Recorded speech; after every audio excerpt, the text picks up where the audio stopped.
morning, Dr. Shannon Decker. How are you doing? Doing well, thank you. How are you Thank you today? for joining us. I'm great. Thank you.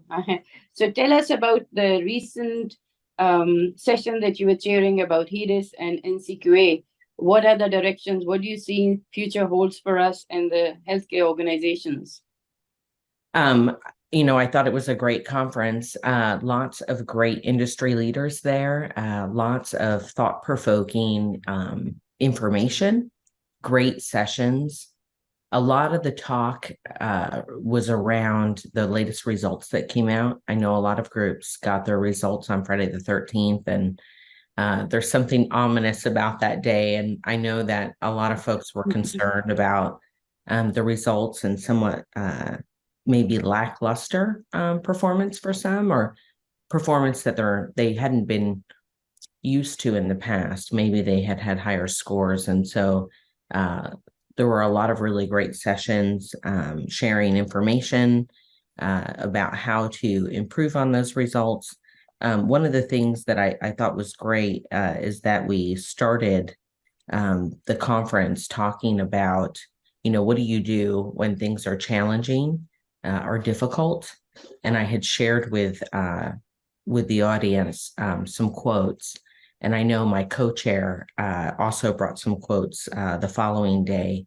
But we came up with three themes, if you will, when you think about your strategy. And so one was to have infinite hope. And I don't mean from a Pollyanna standpoint, everything is perfect in daisies, but more of taking a look at the folks in the room and how knowledgeable they are and being able to use that. There were a lot of solutions that were brought forward in those 2 days that I think were really helpful to a lot of folks. And then also to the networking opportunities that were available. And then the second thing that we talked about was perseverance. And what I really enjoyed from our speakers was that it wasn't perseverance for perseverance sake, right? Like it's not like you keep working away at something and not doing something different. And I know, we talk about that expecting different results, right, is the definition of insanity, but rather perseverance, but strategic perseverance. So really thinking about and applying the appropriate strategies.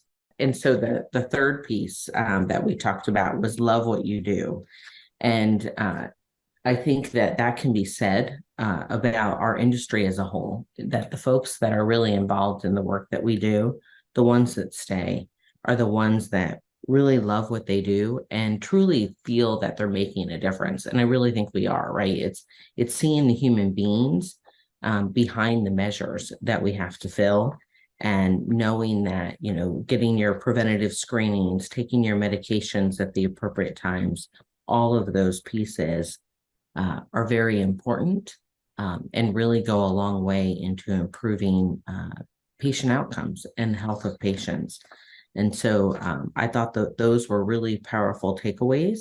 And again, despite entering the conference with this ominous note of not succeeding where folks maybe thought or had hoped that they would, that it gave us, a direction for moving forward. Great. And I see that there's a trend of bringing risk and quality together, and now the social diagnoses together in the HRA. So all this is coming together because I think, like you said, we are treating the patient. We are not just treating HEDIS, or we're just not just focusing on risk or just looking at equity. All these axes are coming together. What is your insight? How can organization, especially smaller and mid-level organizations, succeed in this where normally there is one group looking at HEDIS, there's probably a newly formed group looking at health equity, and there's another one looking at risk. How can they merge these three with these obstacles? It's interesting that you asked that because I definitely have an opinion on that. Yeah. Having had the good fortune to manage risk, quality, SDOH together in all, Mm-hmm. I think that, you know, there are some tails that you have to be wary of, right? Like you can't design programs where it's so blended in a way that you lose sight of some of those important points. But I think that you have to focus on, what are the goals? And really, it makes sense if you think about it, the larger picture. It makes sense to bring everything together. After all, it's very difficult within the individual human, right, to segment out clinical goals from, say, social goals. They impact one another. That intersection is there. I think it's one that really can't be split. And so it makes sense to bring things together.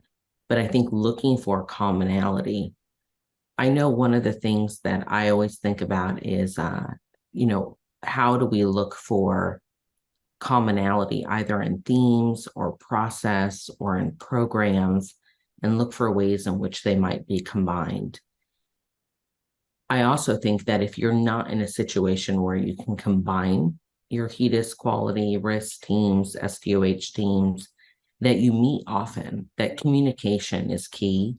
I find one of the best strategies is to really think about what goal it is that you want to focus on and then build backwards. And I know I've talked about this in some earlier recordings that we've done, but think about what the end goal is and what you're trying to accomplish, and then work backwards and understand what are the steps that you need to take in order to get there. And what you'll usually find is that those steps, those individual tasks, right, that the quality team, the SDOH team, the risk team have a point, or need to have a presence in those discussions or in how that that particular task is carried out. And I think having conversations. So again, if the program can't lie in one or a few people, and you have several teams, making sure that you have communication enough so that it feels like you're of one team. Because I think I've been a part of organizations too where teams worked against one another. You have your quality team calling out and making a bunch of calls and wanting to see the patient, and then you have your risk team calling out and wanting to see the patient, and the patient gets confused. Add on that all the other information that they're getting, maybe marketing campaigns, right, from an upcoming plan, or just even from their physician's office. It's a lot to manage. And I think that it behooves us to come together and really work hard to manage that patient journey, again, for better outcomes. Great. What role can hospital or organizations, medical leadership play in that? And where would you put that responsibility? Is it the CMIO? Is it the CMO? Is it the CNO? Is it the CEO? Who should lead this transition of silos into system improvement? Um, Again, it's not a way to defer or deflect, but truly, I think that it's a conversation. I think ultimately it's the CMIO would make sure that the tasks get done, but the CMO, the CNO, others need to be involved in the conversation. So it's not that someone can't lead, but I think the leadership style there is particularly important. And so making sure that others in the organization that are impacted would be a part, or would have valuable input, right? Would be a part. I think our hospitals have a very important part to play going forward. And I think we see that nod as well from CMS when we consider things like the AHEAD model or the emphasis on total cost of care, because it's no longer about just risk. It's about managing quality, right? It's about managing the cost of care, and where patients are getting care. And when it comes to hospitals, working for at-risk provider groups, working at health plans, I know it was important to have very strong relationships with our hospital systems, knowing, when patients came to the ER, was there an ability to triage that patient that maybe could have been served better right, at an urgent care or through an after hours program. Same thing with admissions, making sure that, patients didn't stay in the hospital longer than they needed to, that they were admitted at the right status. Did they really need to be inpatient and have that level of oversight? Probably not, right? It could have been observation. And so I think that there's opportunities for us to work with our hospitals to negotiate better relationships, and then using that data, right, to understand. I think that there's all sorts of ways in which data can get waylaid as a patient moves across the healthcare continuum. So whether or not the EMR is connected to the state systems that we have on health, to what the hospitals are displaying, I think that there's an opportunity to bring that information together, so that we can treat patients in a way that is appropriate, or at least document, right? And a lot of times, as someone on the operations side looking at hospital data, there's an opportunity to have more complete data. I think more accurate data from the hospital. A lot of times, diagnoses are chosen that may not be appropriate for the patient, or they're not to the level of specificity that's necessary.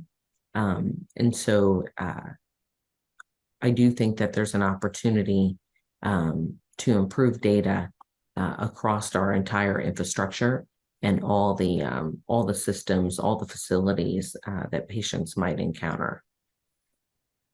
Right. I see a big trend from the payers that they want this information to be concurrent and to be available to the providers at point of care.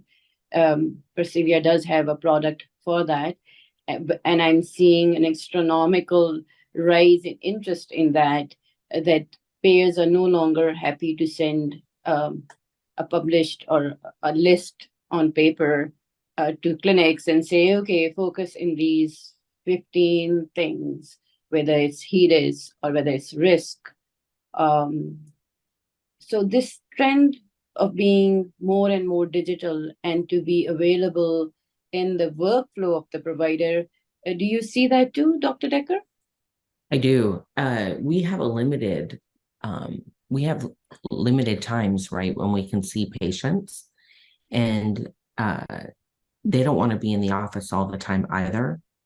And so, to the extent that you can have that information available, when you think about it, conditions, right, are happening and often happening quickly. A patient's status can change.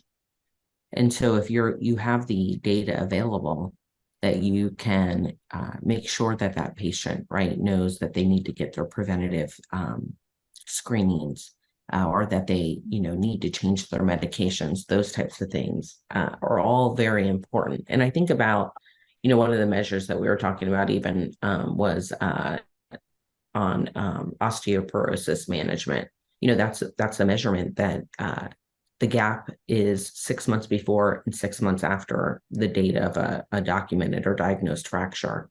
And so it's really easy to miss when you think about the lag that it takes for claims to be processed. A lot of times that gap is already closed. It's not closed, right? It passes you. You don't have the opportunity to really do anything about it because you've gotten it so late. And that happens a lot with a lot of our measures, that there's certain timelines that are applied to those, that if you miss that window, you don't have an opportunity to go back. And same thing with risk. You only have a limited period to capture conditions time and time again. And then one of the things that I think a lot of folks don't realize is that on the back end, there are schedules of when that data needs to be received, especially for risk. There's sweeps periods in which that data is expected. And if it's not processed, right, what happens is then you have a misalignment with how you're being reimbursed or how you're being credited. So that if you didn't close that gap, or if you didn't document that condition within a certain time frame, you run the risk of either running short, right, with cash flow, or potentially closing that quality gap. And we know that in our contracts, quality gaps, total cost of care, managing those pieces are just as important, if not sometimes more important. I've seen where there's a quality gate that really dampens any risk reimbursement if you're not making sure to get your preventative screenings done for your patients. And so it's a very intricate system. It can be very difficult to understand, but I think the one way to solve for it all is to have data at the point of care that is surfaced in a way that our clinicians that are seeing patients are able to address that right then and there, and not waiting and giving lists that really become out of date so quickly. Great. You pointed out the quality gap. I just want to add to that the data gap. So, even with the large established EMRs, even at the hospital level, we see at Persevere a data gap, which means that the provider may document some of these screenings or blood pressure, some of the medications within the EMR, but they are not coded in a way that they go into the files, the supplemental data files, which are going to the payers, and we have to come in and help with that. So the quality divide is there, and the gap is there, but there's a data gap there. I want to know from your experience, is that something that you see often, or this is just what we are seeing?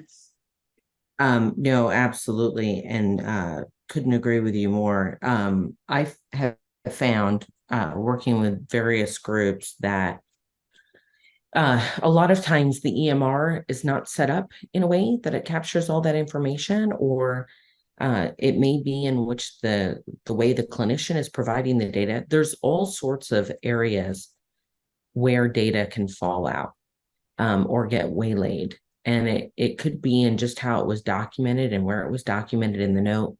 It could be how the system was set up. There's all sorts of bits of information that are required in order for information to be accepted, like who is the rendering physician versus the billing physician, what whether or not that claim, if it's $0 or maybe it's been denied, is it being processed, right? It really is, the focus should be on encounter data.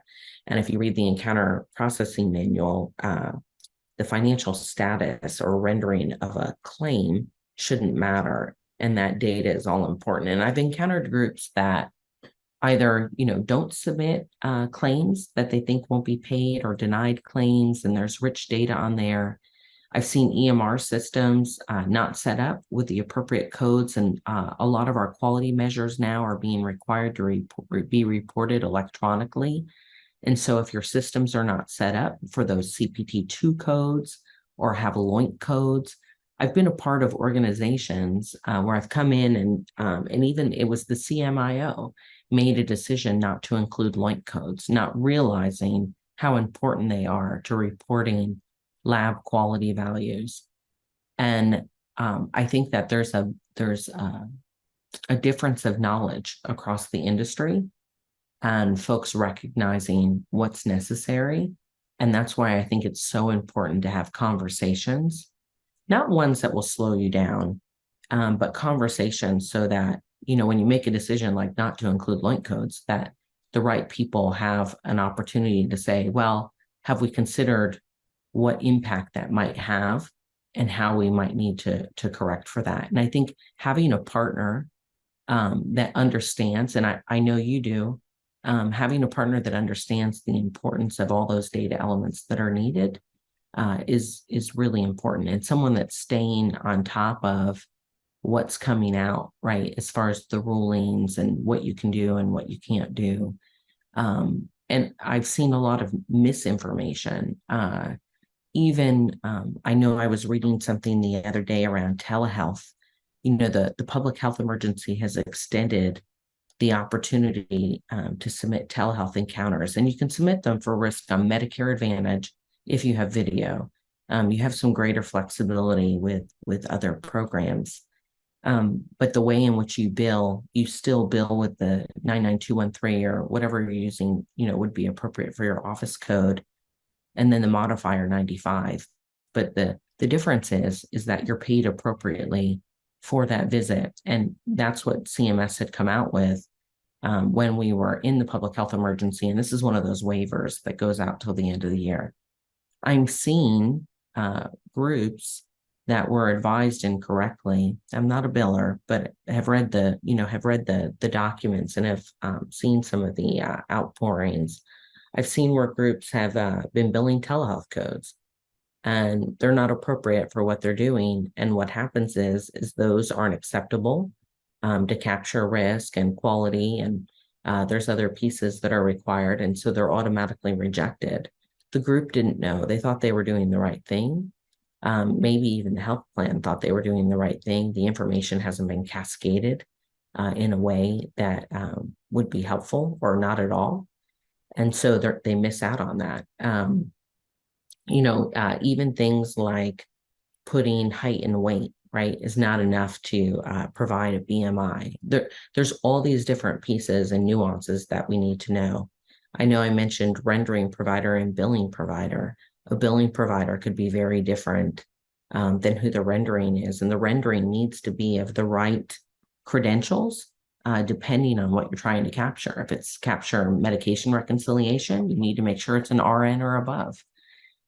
If it's, for risk adjustment and Medicare Advantage, you need a nurse practitioner, physician assistant, DO or MD. And so it's things like this that get missed. I see systems that are set up with generic specialty codes. I could go on and on as I am, but there's all sorts of opportunities where the data just doesn't get to where we need. And then add on that, not only collecting the pieces, but then once we get it, right, it's like operator and how you pass it down the line.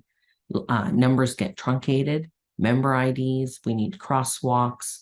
For whatever reason, the logic merges tables together in a way that doesn't make sense. I was part of a group that was audited and saw where the technology team wrote a script to pull fecal occult. Well, they pulled urine fecal occult, and that was not enough. Urine fecal occult did not close the gap. And so that group was audited and failed their audit. So there's all sorts of instances like these where I think that we can be smarter about data. And I think that it's so challenging that finding a way to put your trust in a partner that really understands how that data comes together and what it means in both a clinical and a technological sense is really important. Thank you, Dr. Decker, for that update. Any last words for us and for our providers and payers, how to improve risk and quality? I know we talk a lot together, and I'm a supporter of Persivia, but it's not because it's not without reason. I've been in the industry for more than 20 years, and I hold my reputation, to be very important. And I want folks to trust me. And I think that when I think about the work we have to do and how difficult it is, there was a time in my career where I thought I could do everything. And I think that age has humbled me, but in a good way, in that I think we have to have really good partners. It's just too difficult to do on one's own. And I think that we need to find solutions that understand and continue, right? It's important to continue to have those iterations and have those discussions with your partners. I'm not suggesting, hand the keys over and not stay involved, right? I think from my standpoint as a leader that it's important to be aware of, how systems are working and what's required of you. But I don't think you need to have the level of detail. I think it's almost impossible, right? It's kind of like asking someone who studied, I don't know, cardiovascular surgery to go and do brain surgery. They may have some of the fundamentals. They went to medical school too, but they don't really have the specialization that's needed, especially given the knowledge, right? We have such increased deep knowledge today in all of our fields that we really need to entrust someone that has that deep knowledge, because we can't hold it ourselves. There's only so much that we can know. And I think that there's boundaries to that. And so My recommendation would be to find a partner that you trust, that also too is always looking at their product and being circumspect, right? And that what can we do to make things better? And I think that, Persivia does that, that they're always looking at what can we do to make things better? How can we be a better partner for the groups and the physicians that we're working with? And I think that has a lot to do with you being a physician, Dr. Khan. And I know, several physicians on your team. And so I think that, like I said, finding a partner because the work is so difficult, and finding someone who really understands the space, not just the technology side, not just the clinical side, but really has strengths in both areas that can be that expert for you when you're focused on so many other things, right? That we need to get done in our risk-bearing organizations or at our health plans or whatever organization that folks listening might be at. Thank you. Thank you so much for your time and your kind words. Thank you, Dr. Decker.